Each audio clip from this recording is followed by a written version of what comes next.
Praise the lord. పునరుద్ధానుడైన యేసుక్రీస్తు నామములో మీ అందరికీ శుభాభివందనాలు. బాగున్నారా? యేసయ్య మిమ్మల్ని అందరినీ ఆశీర్వదించును గాక. అనుదిన వాత్సల్యత నేటి వాక్య ధ్యానాంశాన్ని ఉదయకాలం ధ్యానించుకుందాం రండి. పరిశుద్ధ బైబిల్ గ్రంథంలో నుంచి యెషయా ప్రవచన గ్రంథం 43వ అధ్యాయము 2వ వాక్య భాగంలో 4వ లైన్ నేను చదువుతాను. వీలైతే బైబిల్ తెరిచి వాక్యాన్ని గమనించండి.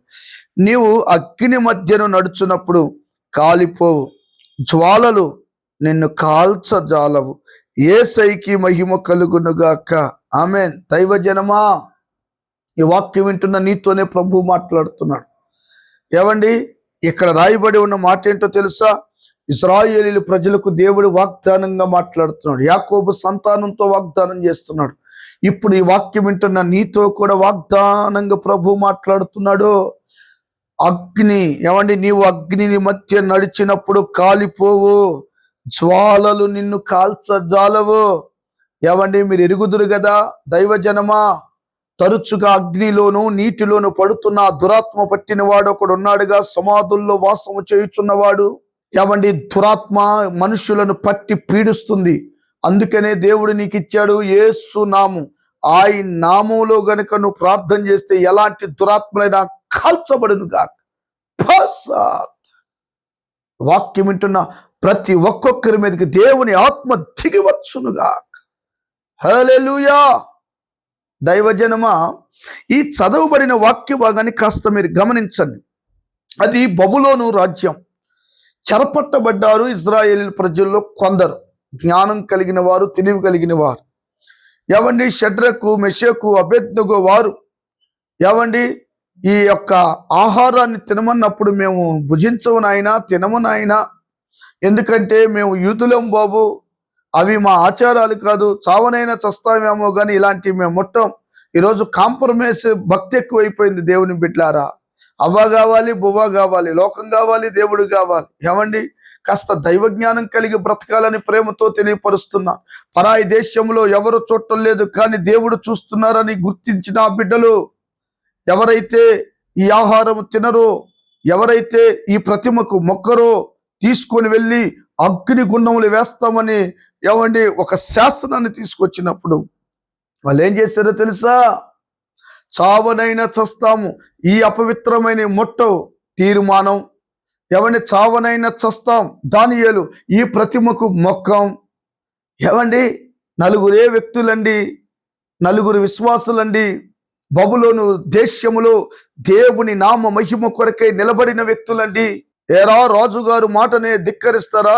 తక్షణమే వీరిని తీసుకొని వెళ్ళి అగ్నిగుండములో పడవేయుము అని ఆజ్ఞాపించగా ఆ భటులు వారందరూ, అక్కడున్న వాళ్ళందరూ తీసుకొని పొలోమని తీసుకొని వెళ్ళి ఏమండి ఒకంత కాలుస్తున్న అగ్నిగుండాన్ని 7 అంతలుగా మరిగించి తీసుకొని వెళ్ళి అలాగు వేయగా ఏమండి కాలి బొగ్గి మషైపోవాలి కానీ అగ్ని జ్వాలలు తాకలేదో, అగ్ని జ్వాలలు ముట్టలేదో, అగ్ని జ్వాలలు ఏమీ చేయలేదు.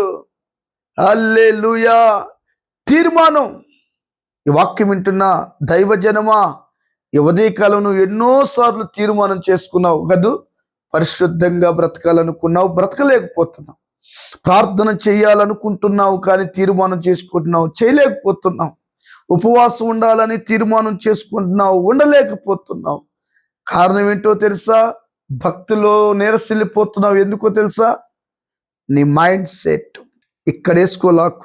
నీ ఆలోచన విధానం, నీ ఆలోచన విధానం. ఏదైనా తోట పాడవడానికి ఏవండి ఆలోచన విధానం, సౌలు పాడైపోవడానికి ఆలోచన విధానం.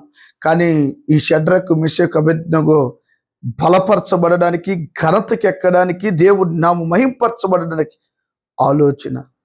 చూసారండి, ఈ రోజున నువ్వు కూడా తీర్మానం కలిగి దేవుని కొరకు బ్రతకగలిగితే నిశ్చయముగా నిన్ను హెచ్చించగలపు. అగ్నిగుండంలో వేస్తే ఏంటండి, వెంట్రుకలు కూడా కాలిపోలేదు.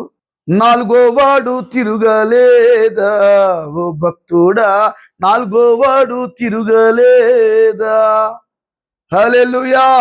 వాక్యం వింటున్న దైవ జనమా, దేవుడు నీతో మాట్లాడుతున్నాడు. తీర్మానం చేసుకో, తీర్మానం చేసుకో. దండం పెడుతున్నాను తల్లి, బ్రతిమలాడుతున్నానమ్మా, వందనాలు చెప్తున్నాను అయ్యగారులు. తీర్మానం చేసుకోండి. ఈ రోజు నుంచి నీ మైండ్ సెట్ మార్చుకో, తీర్మానం చేయి. అగ్నిగుండం లాంటి శ్రమలు కూడా నిన్నేమి చేయలేవు. రాజులు కూడా కలవరపడ, ఎవర్రా మీరు వేసింది ముగ్గురిని కదా, 4వ వ్యక్తి తిరుగుతున్నాడు ఏమియు అని కలవరపడ్డాడు.